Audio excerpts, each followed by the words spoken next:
Well, I saw Captain America Civil War last night, and what can I say? It was great. Much better than Batman vs. Superman. But I'm not going to go into that.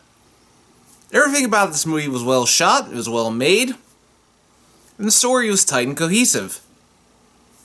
Chris Evans was great as always as Captain America, and Robert Downey Jr. was, well, it's Robert Downey Jr. What else can I say about that? And Tom Holland.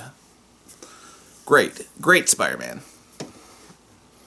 So the plot of the movie is that it opens with Crossbones, that guy from the last movie who was basically, he got crushed by a building, but he somehow survived. Comic books. He basically, he tries to kill himself, but Scarlet Witch basically just, tries to get him away, but she accidentally blows up a huge building, so this leads to suggestions that superheroes need to be regulated, so Iron Man is all for that, like in the comic book, and Captain America's all like, no, we can't do that, it just wouldn't work. So basically, they have heroes that take Captain America's side, and heroes that take Iron Man's side. And, well, there's some choices that make sense. I mean, it makes sense Vision would be on Iron Man's side, and War Machine, whereas Captain America, yeah, of course, Falcon would be on his side. Black Widow was the one that was a little bit more surprising to me, that she would take Iron Man's side over Captain America's. But, on the one hand, it's like, even though you do have, the Avengers taking the roles of, it's basically a sequel to Avengers Age of Ultron as much as it is a Captain America movie, but Captain America's still the primary focus here because his relationship with Bucky drives the movie. And it's like, how far will you go to save a friend? Well, and the film answers that very well. There are themes of revenge and there's themes of sacrifice. Black Panther is all about revenge because I want to say this. I am really looking forward to Black Panther's solo movie now, because I think that he's basically going to... But I'm wondering what it's going to be about, because they already did his whole origin story here, so I'm wondering what the movie's going to be about. And Spider-Man, I cannot wait to see his solo movie. He was great in this movie. He was talking funny, he was giving out quips. I mean, he was basically just a kid. That reminds me, during the after credits scene, a little bit of a spoiler here, where he's basically, it's nothing much, it's just, he basically just looks up at his signal. A friend of mine basically shouted, "Oh cool, we get to see Uncle Ben die again," and everyone started laughing, and I'm like, oh jeez, even though, fortunately, we're not doing the whole origin story because we had 2 movies that went over that. Spider-Man and Amazing Spider-Man, which one was better? It's up to you. The only thing I found kind of annoying, and this is just a minor nitpick, it's just the subtitles. Whenever it changed scenes, whenever they went to a different country, it's the subtitles were big, and it was okay, that's really distracting. It's a minor thing, though. The fight scene. The fight scene was great. The fight scenes were great. They basically, the big airport scene that we all saw in the trailers. There's so many cool moments in that. There's so many cool moments in it. You got Ant-Man becoming Giant Man. Oh, that was awesome. And Spider-Man, like I said before, he was great throughout the whole fight. Even though, I'm gonna get into this later, but it's with Tony Stark, it's it's amazing that Tony decided to bring a kid like Peter Parker into the mix. But it ties into Tony's character arc in this movie. So again, this is some spoilers here.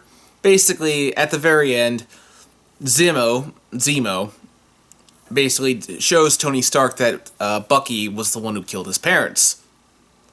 And that leads Iron Man to just start fighting Captain America and Bucky. So pretty much at the end of the story, the Avengers are pretty much all splintered. Those who are with Cap are on the run. And those with Iron Man are basically just,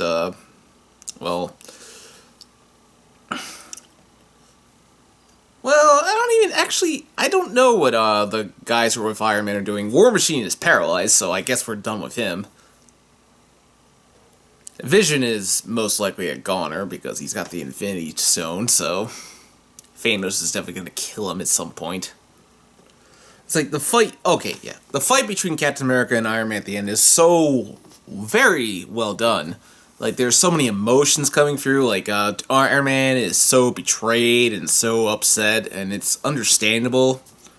I mean, Iron Man's life is basically falling apart. Basically, Captain America and Iron Man are both, like, going through a lot of loss. Like, Peggy Carter dies, which, really affects Captain America. Tony and Pepper are no longer together. I'm not sure what happened. I guess she just got tired of him always being Iron Man.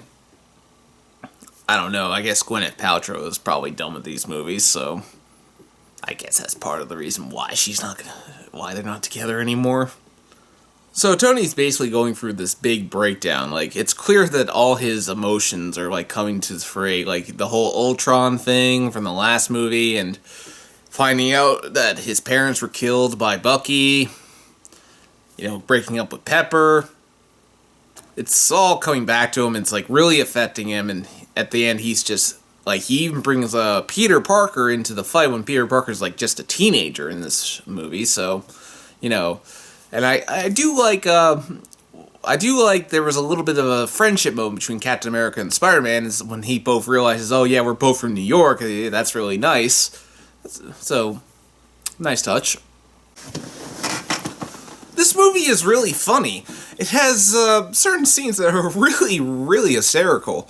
There's this part where when the heroes are all in prison, and Ant-Man's like, yeah, you can't trust the Stark, and Tony just goes like, who are you again? It's funnier in context.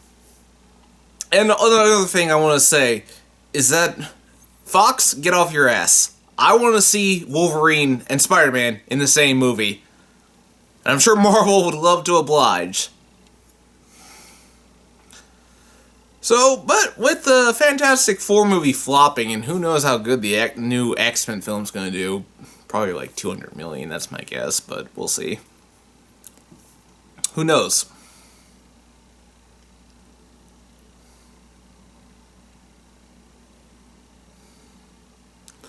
Overall, this movie did a great job of, basically, it was a sequel to Captain America, Winter Soldier.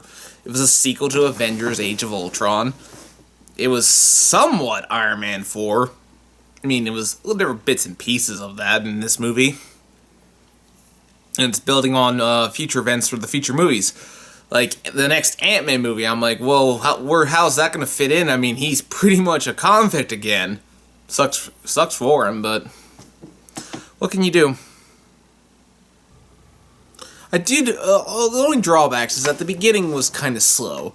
It started off great with this big action scene, and after that, the movie's kind of slow for a little while, but they're setting up the conflict, they're setting up the events, but overall, it was just very well done, and I recommend go see it.